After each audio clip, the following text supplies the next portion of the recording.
Hey, everybody. I'm Rebecca. This is my group. If you are new here, welcome. I am a parenting and relationship coach, and every week I go live here on Facebook in this group, and I talk about everything that has to do with relationships, parenting, and creating a family dynamic that feels incredible for everybody. Tonight's topic, we are talking about creating a sense of community in blended families. So often in blended families, there is a power struggle going on. There's the separation of my real brothers and my real sisters and my real dad, my real mom, versus stepmom, stepdad, that sort of thing. And we want to work on creating a sense of community and creating a sense of equality. We do that through the 4 principles of healthy relationships. There are hand signals for these, and I have an entire video on this same topic. But that is generally just tailored generally. For this slide, we're going to focus on how do we apply that topic in a blended family. So here are the 4 principles with hand signals so that you can teach them to your kids. Everybody deserves to be listened to when they're struggling. Everybody deserves to be spoken to with respect, even when the speaker's upset. Everybody deserves their body safety, and everybody deserves their boundaries to be respected. So, like I was saying, in blended families, we often have some sort of power struggle and dynamic and comparison going on. And the parent who is stepping in for the family can often not know what their place should be or how to respond in those moments when something's going on in the home, what authority should look like, what the boundaries should be, who should be establishing and maintaining those boundaries. And it can get really muddy really quickly. And the way that happens is when there's lack of connection. So when there is lack of connection in a relationship, things get muddy really, really fast. So the first thing that we want to focus on when we are working with a blended family is making sure that our connection with each child is as good as it can be. And this might mean that other things have to be on pause for a while. We only have so much bandwidth, and so sometimes we have to pause, like working towards something specific in order to work towards something else. So if you are working on blending a family, or if you are already in a blended family and things are not going so well, you might need to put some things on the back burner for a while and really focus on dialing in those connections so that you have some space for making changes. Before we work on correcting behavior, we need to work on connecting. Before we work on I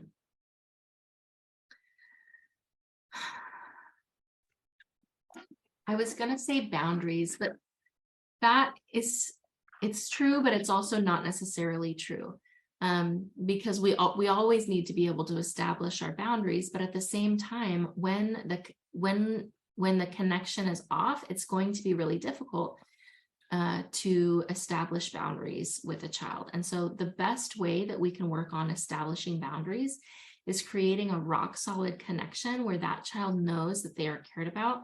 They know that they are valued. They know that they're going to be listened to. And through that mutual respect and connection, it becomes much, much easier to establish boundaries because it's going to be based on mutual respect and connection rather than force or authority or a power struggle or ego. So please put in the comments, if you are in a blended family, can you relate to power struggles, trying to figure out where what your place is as a step parent or where your partner should step in?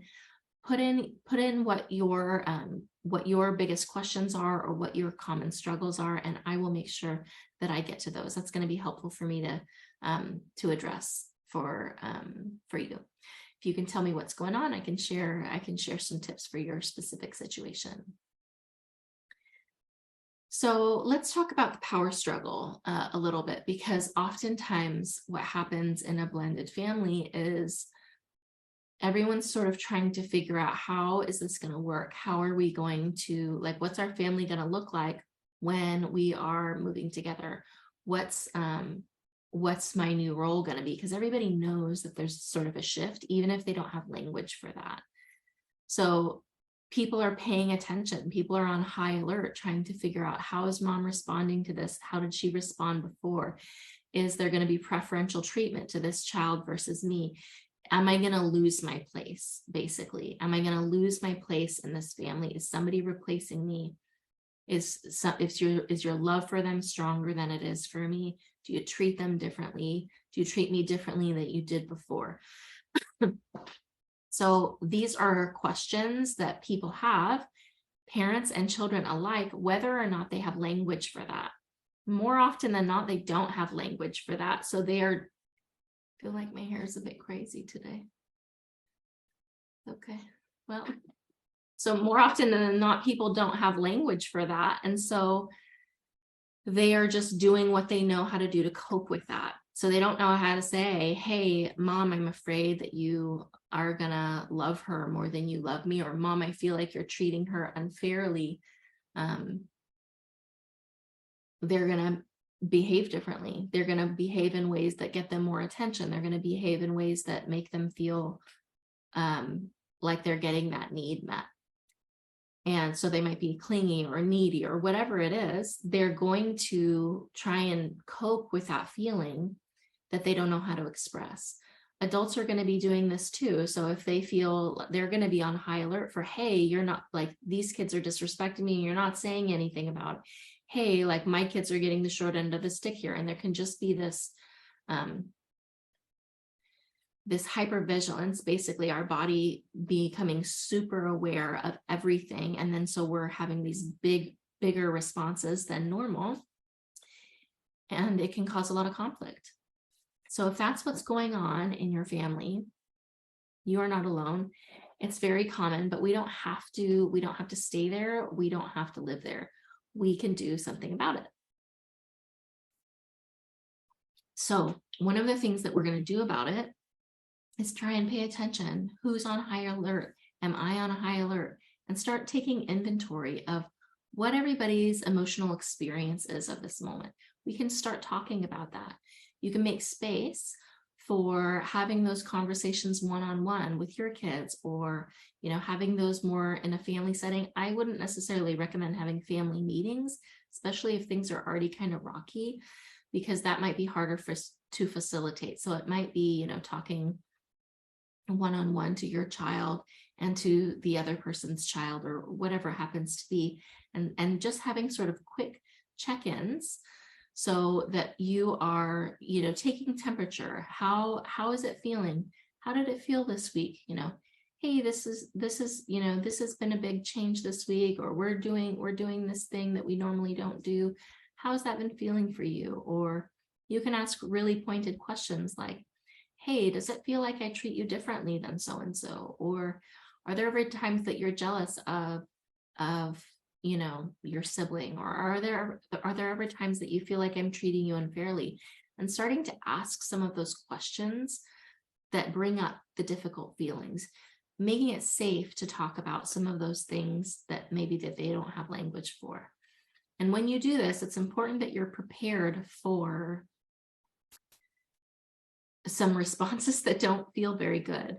You want to be prepared for difficult responses, and not try and deflect or dismiss or argue against whatever is being said. You want to just sort of take in the information and look past maybe the clumsy way that was delivered or said, and look toward the heart of the message. Oftentimes that is where people fall down most in their communication is they're listening to the words being said, but they're not listening to the heart of the message. So if a child says something like, you love her more than you love me, if you're listening with ears that are not as skilled, then you're going to be instantly thinking like, oh my gosh, like that's just so false. You're my child. How could I love them more than I love you? Like, and you might start thinking about like trying to bring truth to the situation where you feel like there's falseness. But the heart of that message is I'm jealous of the connection you have, and I'm not sure of where we're at, right? And so if I am responding factually to what's being said, then I'm missing my chance to respond to the heart of the message. Part of reflective listening, and if you want the video on reflective listening or the 4 different principles for healthy relationships, put those names of the videos in the comments. We will get those to you. But the heart of reflective listening is being able to look past the arrows that are being sent our way, the verbal arrows that are being sent our way, look past the delivery of the statement and look to the heart of what's being said, responding to the heart of what's being said, and allowing the speaker to feel heard, and allowing the speaker to feel like they can relax, knowing that their message has been received and that it matters to the listener, right? So the heart of reflective listening is, I see that you're struggling and I care about that. And we can't communicate that if we're arguing with them. We can't communicate that to them if we're defensive. We can't communicate with that with them if we are trying to justify what we've done or why we've done it. So we want to really settle in when we ask some of these questions and be ready to hear the hard statements and look past the delivery. Hey, you're here on live. I'm so glad that you're here, Carla. We want to look past the delivery to the heart of what's being said and then respond to the heart of what's being said. So if somebody says, you never play with me anymore, Mom, and you never play with me, ever since they moved in, you've never played with me. And you can think, my God, I was playing with you this morning, or I was playing with you yesterday. If I respond, I was just playing with you this morning, I'm not really responding to what they said. I'm responding to the clumsy language they had for this feeling they had, which is, I don't feel like we're connecting enough. You never play with me anymore. If we listen to the words, it sounds like that's just a lie. You're just saying something that's not true. But what they're saying is, I'm missing this connection that we had before. So it takes a while to start listening to what truly is being said. So give yourself a break, because most of us were not taught to truly listen. Most of us were taught to wait our turn until it's our turn to speak and then change the subject and tell our own story. And what this means is both people are telling 2 different stories and nobody's actually listening. So what we've been talking about is shifting to a focus of connection in blended families and focusing on the 4 principles. We do that through reflective listening. We do that through offering more connection, more one-on-one time, figuring out what makes the other person tick, and really pausing, looking at the missed messages or the arrows that are being sent our way, or the clumsy messages that they are being delivered with. So I'm going to quickly check the comments, because I thought that there was there's a question that says, what are some good tips for feeling awkward about all this and trying to start a conversation about it? Or just bringing it up and not making it weird? Great question. So it can be really weird at first when you are not used to talking about feelings, if your kids are not used to talking about feelings. And this is so common for so many people. We were not taught to talk about our feelings. We were taught to stuff them down or to mask them or distract ourselves, or so many different things to soothe them with, escape behaviors. And For adults, those might be like drinking or, doom scrolling or whatever it is, gambling. I don't know. Lots of different coping mechanisms. For kids, this tends to be media or food, or playing with friends even can be sort of an escape behavior. For parents, often it can be keeping busy. So we engage in these escape behaviors to deal with our feelings. So most people are not going to be used to having these conversations. So we start with thinking about what we really want and communicating that with vulnerability. This takes a lot of bravery. And so be gentle with yourself as you're practicing. And we think about what we want. Most people are really bad at naming what they want, but they can name what they don't want. So we start with that first and we think, okay, I want them to stop yelling at me. But we still have this vision of someone yelling at us, right? So I want you to stop yelling at me. That's what I want. But that's actually not what I really want. What I really want is for you to speak to me respectfully. But we don't often have language for, I want you to speak to me respectfully, even when you're upset. Like, wow, that's powerful language. And I have a frame, like when I say that, I can envision what that looks like. But I want you to stop yelling at me, leaves me with nothing, right? So our brain doesn't do a very good job of thinking of the absence of something. We want it to be the presence of something else.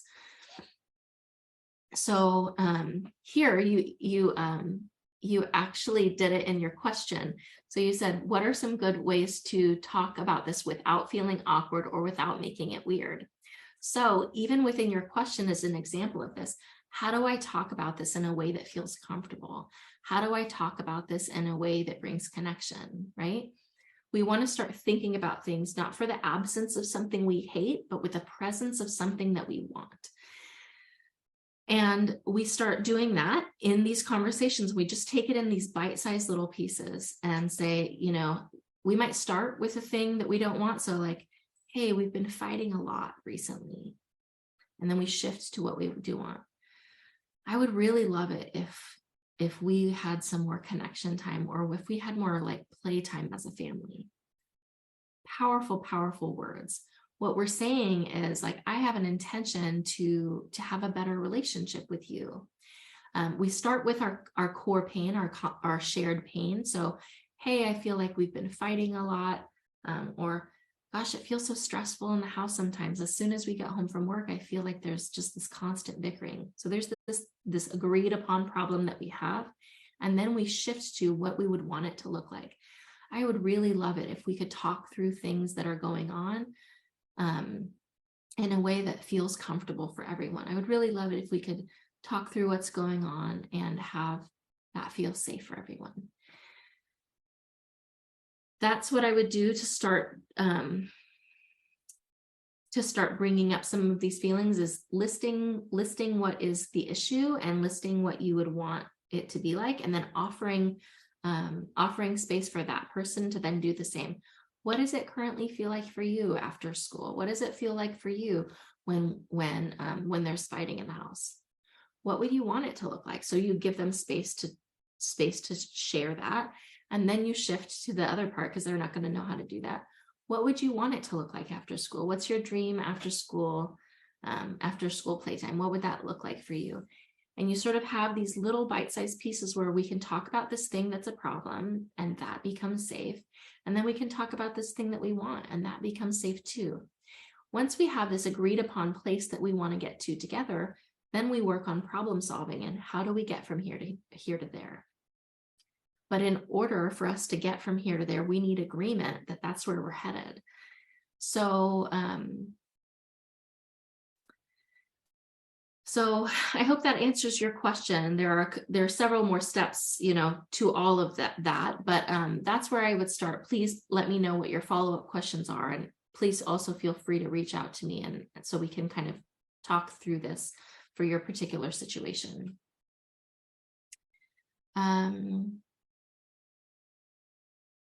You are so welcome. What a lovely comment, Carla. Thank you so much. So in blended families, one of the things that we want to keep an eye out for is ego. And And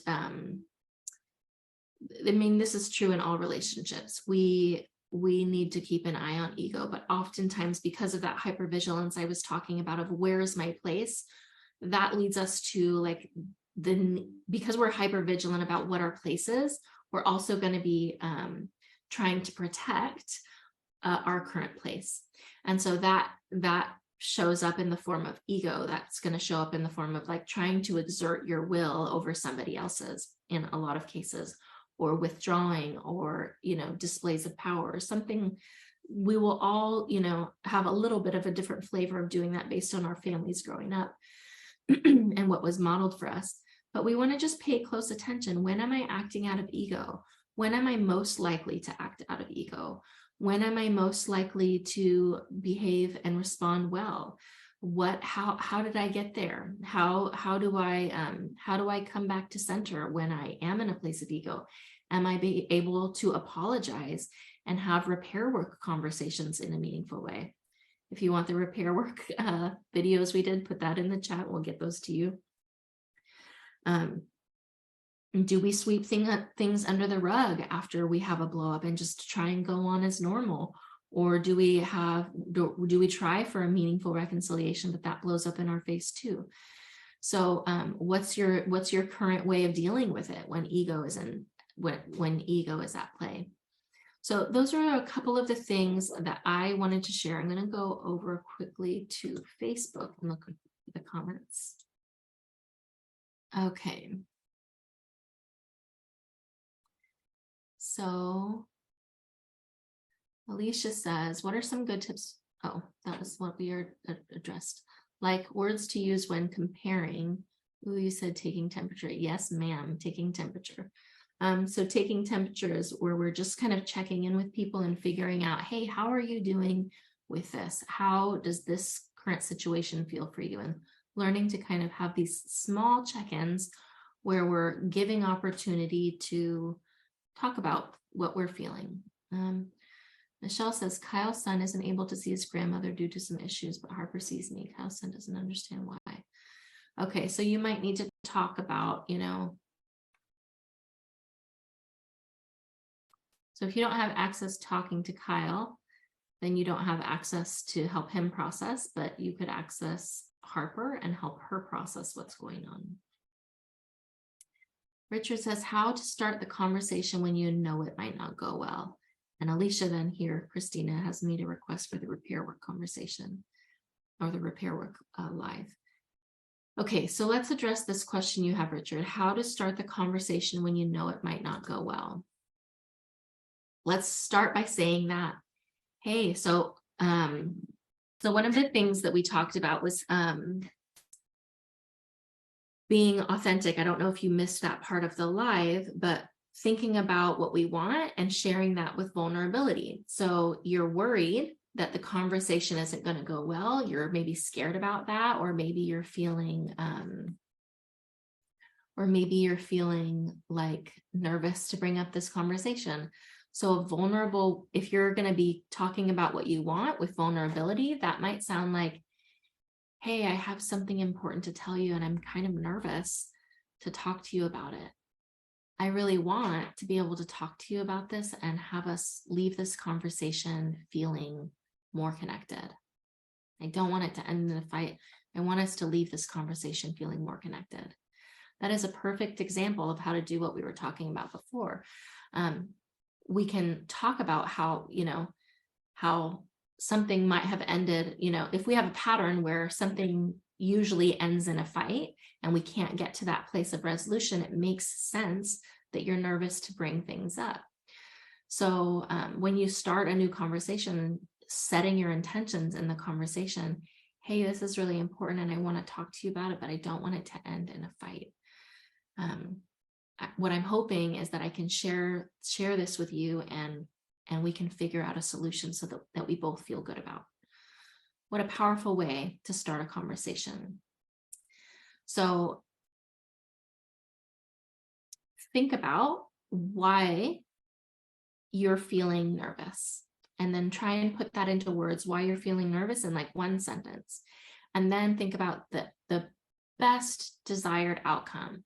and then put that in the positive of in the positive form for what you want as your intention for the conversation. So instead of, I want this to end without us yelling, that's not going to be helpful.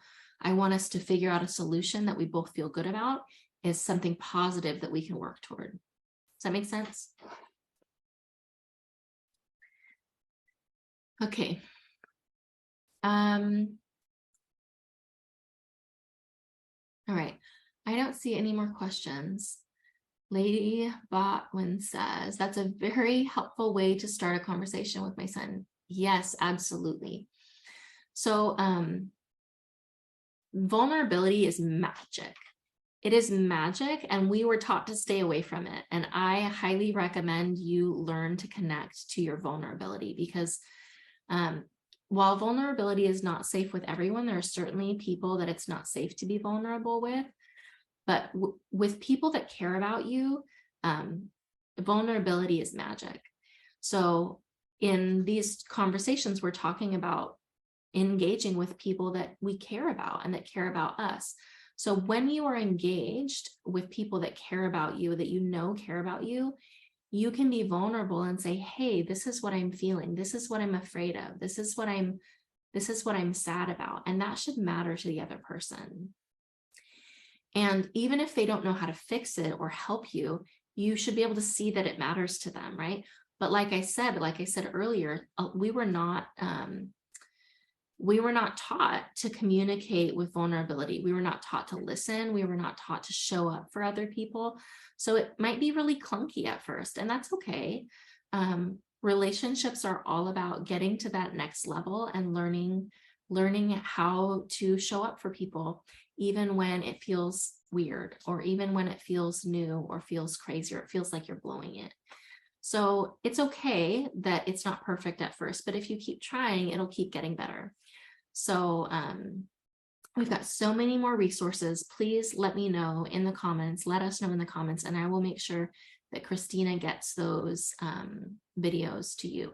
And if you are here with us on Zoom, make sure that you are connected with Christina and that she knows your Facebook name, because sometimes Facebook names are different than your name here when you join Zoom. So if you've requested a video here in Zoom, but your Facebook name is different, she's not going to know how to get that to you.